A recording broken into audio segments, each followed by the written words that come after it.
Welcome back to our 2022 miniature block of the month. We are doing block number 7, which is called Wild Geese. It's located right here in our pattern if you're doing the layout as directed. And you'll notice that it's the lighter of the two backgrounds if you're alternating. It's the one that we started with our cross canoe block here. The actual size, of course, is going to be a 4-inch finished, and this is what it looks like. So you'll see there are a number of sections, and if we're going to take it apart to figure out how to put it together, our pattern will work out to a very simple 3 pieces. So we have identical corners and one long section through the middle that'll be creating the geese pattern, that crisscross. Here's the block again.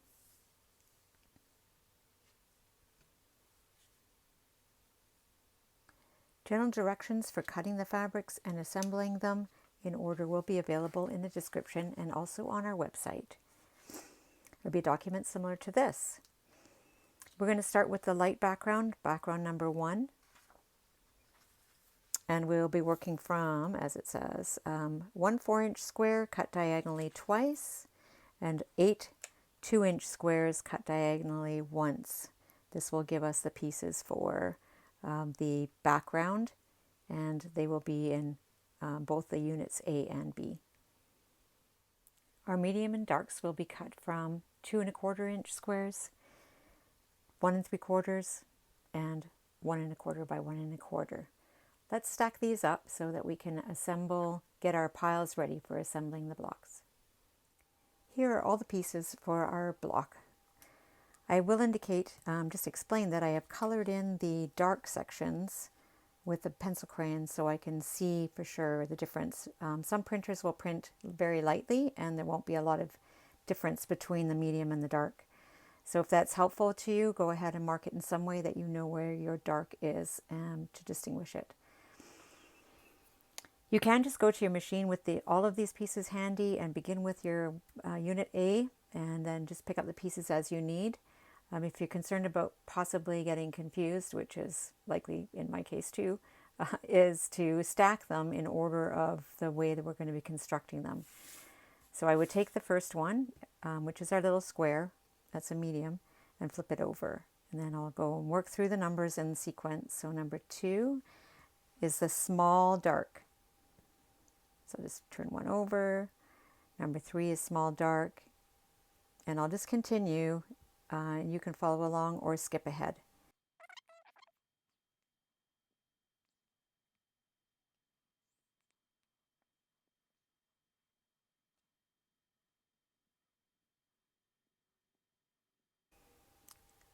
Okay, we've got all of our pieces for unit 1.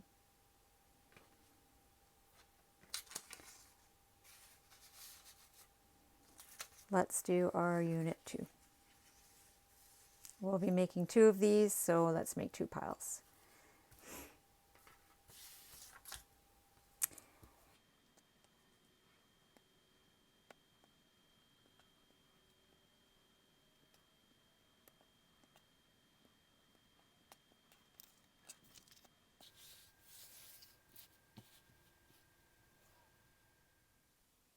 Here we are ready to begin sewing our unit A, the pattern piece, our stack of fabric sections that we've cut. We've got our rotary cutter, mat and ruler, folding paper, pencil, scissors. I have a bit of a pressing area and my iron just off screen. So we're going to begin. Make some room here. We'll see how small a space we can work in.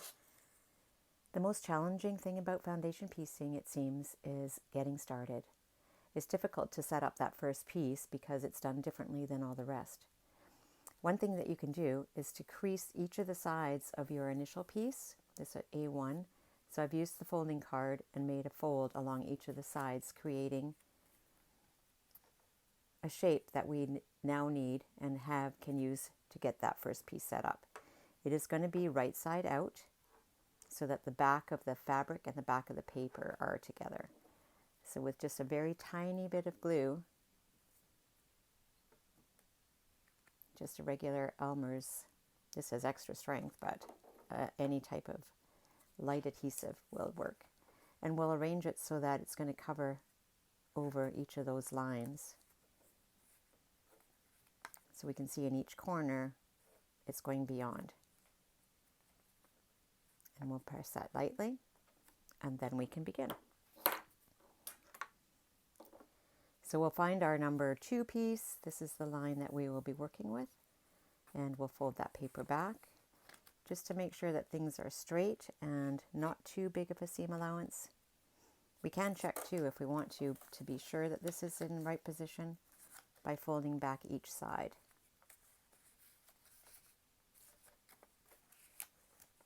Like a little bit of origami. Okay, once we've confirmed that we have a bit of seam allowance around the entire piece, we can set up to go.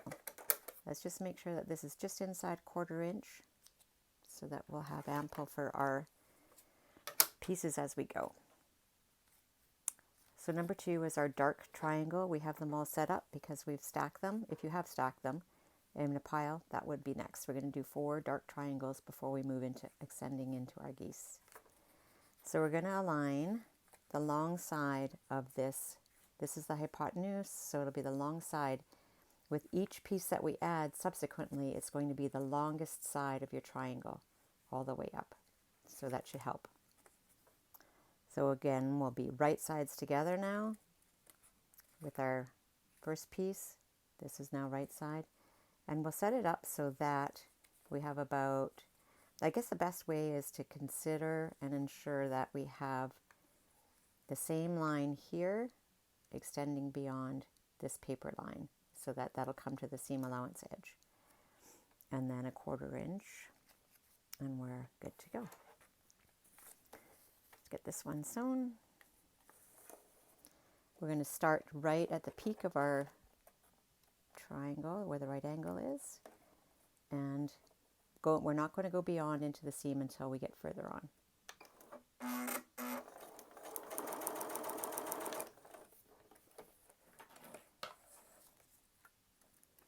Quick trim of the threads to keep things tidy. The stitch length is good at 2.5, but I like it a bit shorter, especially if we're trimming our threads close. So we'll just finger press this back, making sure that it's nice and flat. Our little iron.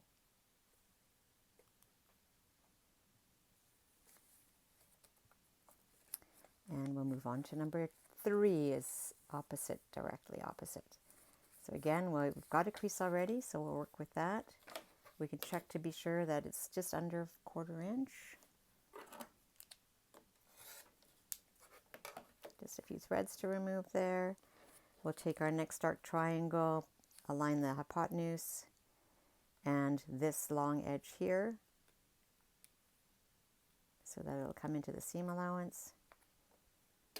The paper is trimmed just beyond our raw edge line so that we have something to trim off later and keep things nice and tidy. We've cut our pieces with excess so that we have space to do that.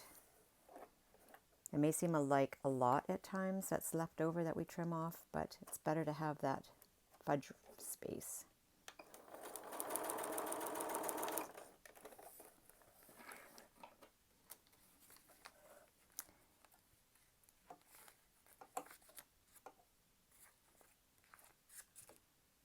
Yep.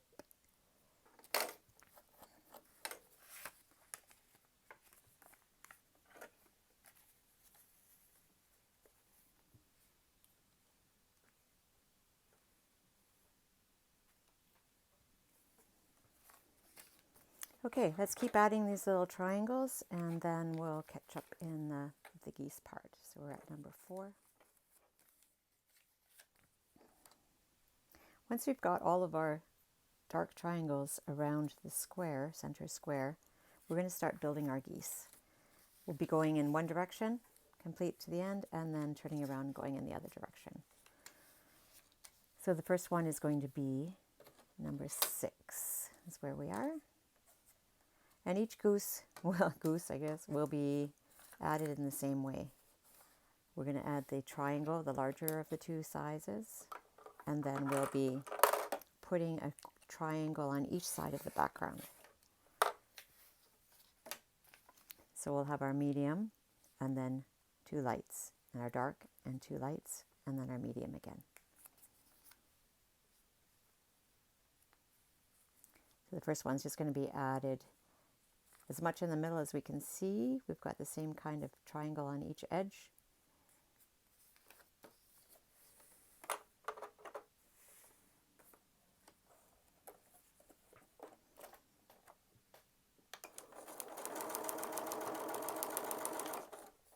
We're only sewing within the seam lines at this point. And when we add the light background triangles, the smaller ones, could be the sky, I suppose, if it's a goose, then the seams will go into the seam allowance.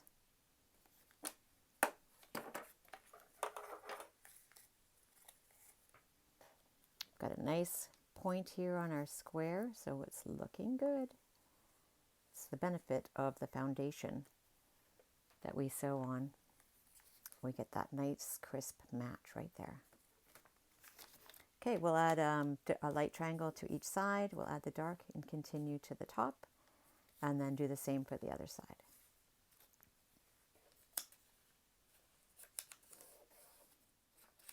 So do our fold, trim,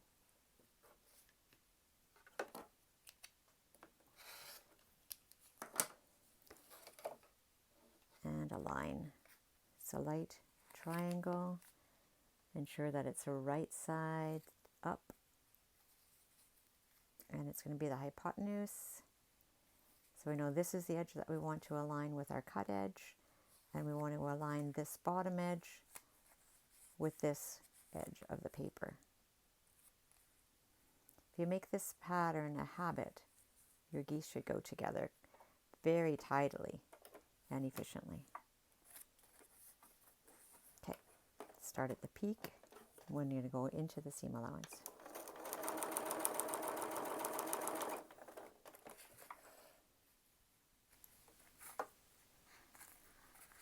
Trim the threads.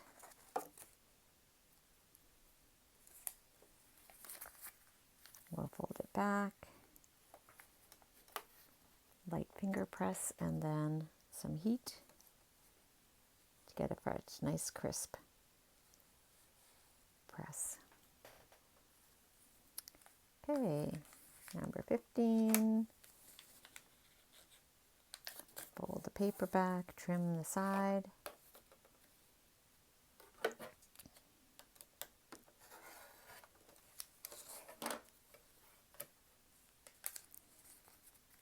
This time we're going to be aligning at the bottom and this side. So our hypotenuse, right side up,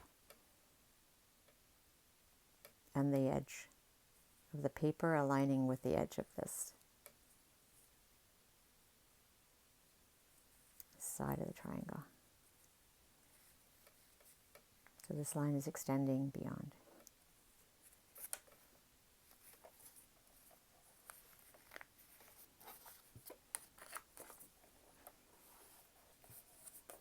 We'll be starting in the seam allowance edge this time and running up to the point. One more stitch.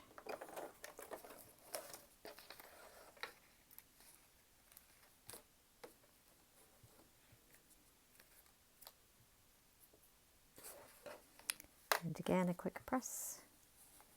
And each goose is added in that same way. Be centered for the larger piece, and then the subsequent triangles will be added following along the hypotenuse, and then also making sure that it folds on the paper. So continue building your geese to the point, and we'll take a look at it when it's finished. Here's Unit 1 all sewn and ready to be pressed well and trimmed, and the paper removed. Let's take a look at how beautiful that is.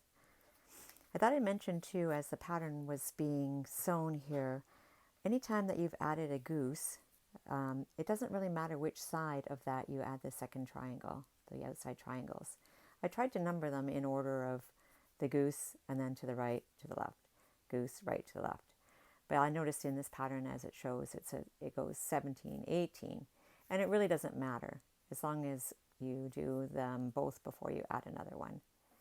All right, we'll be able to take it to the pressing board and give it a nice starch, a good press before we trim the edges. We'll be cutting along using the ruler to put it on the straight line and to trim off all these edges, and do that all the way around. You can use a square ruler to get your corner angle correct. Use any lines on the ruler that help you get this right angle nice and straight, and trim those edges off. And we'll get on to Unit B. Unit B is a triangle made of triangles. When we start, we have the advantage of placing, we have our straight outside edge as a guideline. So when we make our first crease, we have two of the lines that we need to set up that initial piece, which is the challenging one. We do know, as always, the first piece will be attached with the right side down. So this is the wrong side, which will be on the right side, the back side of the paper. So wrong sides of the paper and the fabric are going to match. So we can use this raw edge, which is going to be on the raw edge of our pattern, and align that initially. I've got a crease already made on our between 1 and 2 pieces. So we can align this side at about 1/4 inch. And as long as our bottom line is straight, shift, and our seam line between 1 and 2 is straight, we have our piece positioned. Again, the wrong side of the paper and the wrong side of the fabric are together. And with a dab, excuse me, I had the cap of the lid on there. With a dab of our Elmer's glue, we can put that in place so it stays. All right, got things nice and straight. Raw edges are even. And we can trim off this last one later on. Just saves trimming any of more than one side. Excuse me. So now that I know what the long side of a triangle is called, a hypotenuse, I had to look it up. It's the hypotenuse that we will be matching up on our raw edge with a background piece for our second piece. And that's in the top of our pile.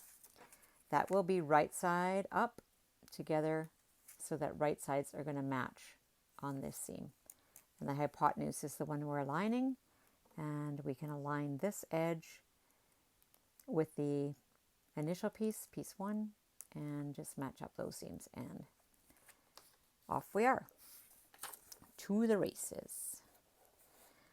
Another thing you'll notice in this one, as I set it down, is that all of our geese are going to be framed this time. Our previous piece, in our A unit, all of the pieces of our geese extended into the seam allowance. We won't be crossing that line on this piece until the very last corner that we're adding. Just a slight difference, and it'll go fairly quickly. So we're going to stop at that short end, right at the seam line there, because we'll be coming back that way with our very last piece.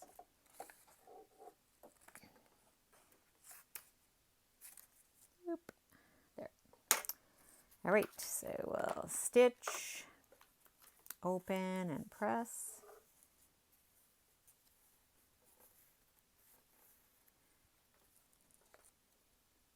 And be sure to press where the stitches are first.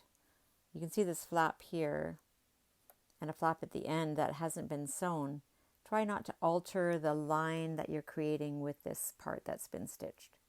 So just gently press those corners down. Don't force them into a position that they shouldn't be. None of us like that. I guess unless you're doing yoga, maybe. Okay, so 1 and 2, we'll flip over and do number 3 in our usual method, procedure, sequence of events. Fold to crease, trim 3/8 to 1/4 inch. Must be routine for you by now. Okay, so the hypotenuse of our next piece, which is a background or a light, right side up.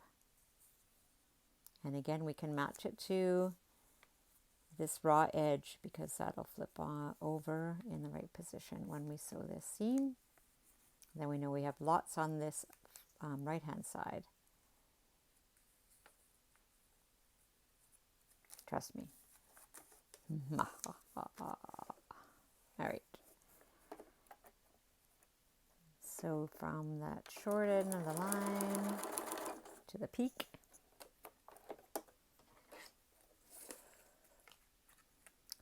Flip.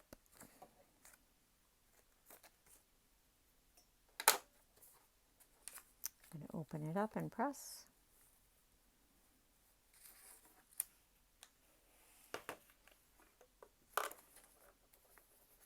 And continue making these geese until we get to the point of adding the last 2 triangles.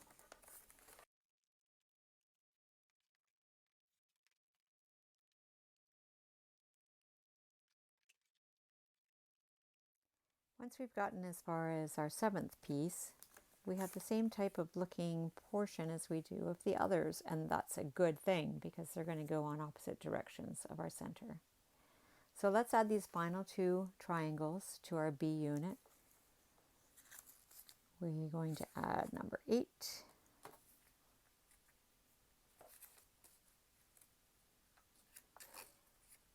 And after we do our usual fold and trim and position. And again, we're going to be looking for, oh, not the hypotenuse this time. We're going to be looking for one of the short sides, and our right angle is in the very bottom right.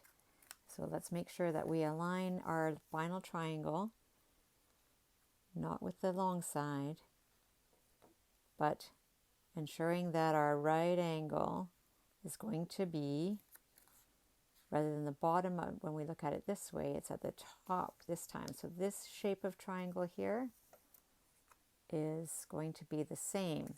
So this is the right angle corner that needs to be at the top right. So we'll flip the right side so that the right sides are together with that right angle at the top right. And we can align it. We've got extra, as you can see. We can add some on the edge here on this raw edge side, and we have enough on this other side. I'll move that out of the way so you can see. This line here would extend below the paper line, so there's plenty for this corner, and that's why we cut extra so we don't run up short there. Let's get this one on. And even if your fold isn't correct, as long as you sew on the line, your piece will be. We're going into the seam allowance this time for our final run and through to the other side.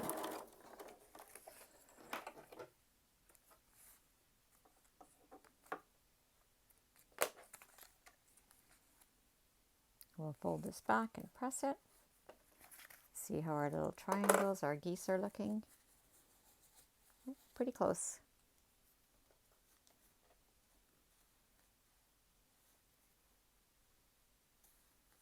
Right. And we cut these large triangles out of the square so that we'd have this, not a bias on the top side here. The stretch is on the sides that are being sewn in the seams. So this part will stay nice and square for when we assemble our blocks, as you can see by the grain here. Come on. Okay, the final one for Unit B. You can sew the entire Unit B and then the other Unit B, like complete, or you can start with some people like to work B1 and 2 of Unit B, of all their Unit Bs, and then add number 3 to all the Unit Bs. It's entirely up to you. There are many ways to get to the finished result. Okay, I have to make sure this is right side up because it did get flipped around earlier, so My right angle is going to be right here, and I'm going to imitate that by just putting that the same way underneath with the right side up, so the right sides will be together when we sew. I'll give a little edge here for trimming, and we have plenty on this side because our paper is actually wider than our raw edge here. So this will be sufficient, actually more than sufficient, abundant.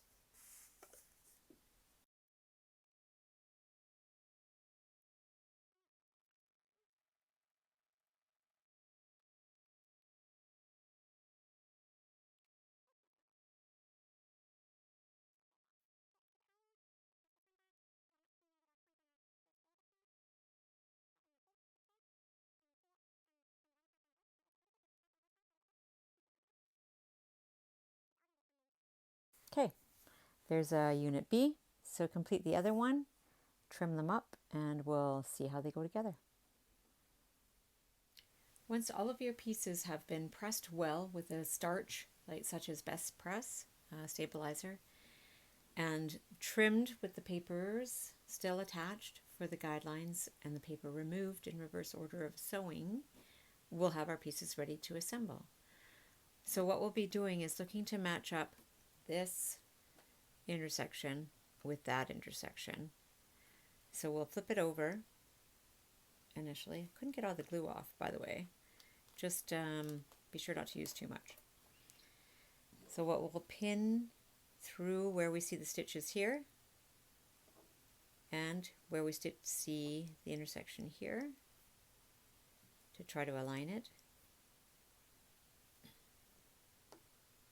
and put in a, because we don't want to pin it, it actually changes the angle of the fabric to, one piece to the other, so we'll just use a clip here. And then very gently, because this is a bias on this edge, it isn't on that one behind, but it is on this edge, so we won't stretch that too much. We'll just clip it and then sew to where this meets, where the dog ears meet, in that little canyon or valley, I suppose. Then we'll do the same with this half. Whoop, pin goes where this seam meets and where this seam meets, where those three pieces come together. We'll make sure that we hold it straight up and down. It's going to be perpendicular to the fabric, and those seams should kind of cinch together, so we'll make sure it's straight through, and we'll add a little clip again,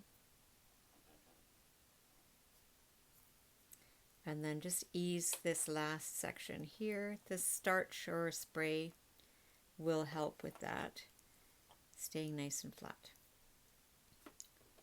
So we'll get another clip.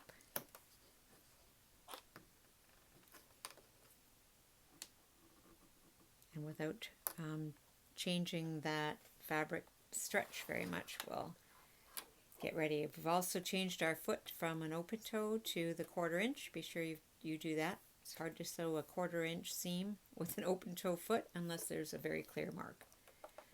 Maybe your machine has that, mine does not. Okay, so we'll start right in that little V. Find my foot pedal. And ease along at a 1/4 inch, removing the pins or the clips as we go. I'm just going to use a pin. You could use a stylus, I suppose. An ice pick. Anybody have an ice pick? I'm just going to lift my presser foot every now and then to ensure that everything stays in place. And it's dense here from my machine, so I'm going to have to help it a little bit. A little bit more.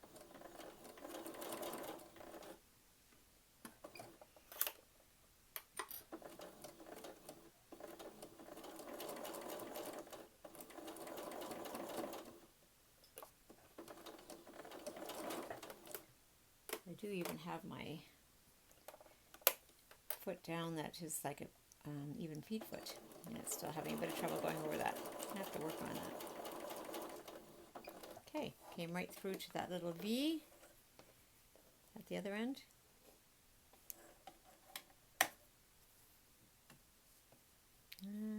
pretty straight. There's got to be careful with the bias at this point. There still are some pieces of bias. Oop. Threads are hanging on. So open and see what kind of a seam we have. And we will be pressing this seam open.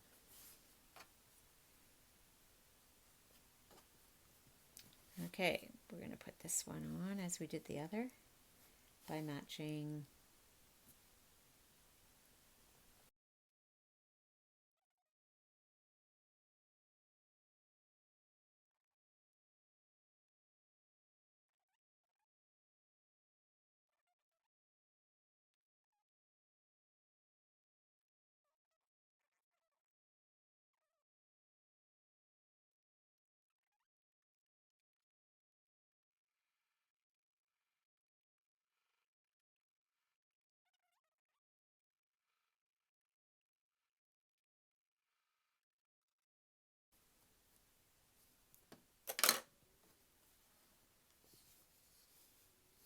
Here's our block preview before pressing.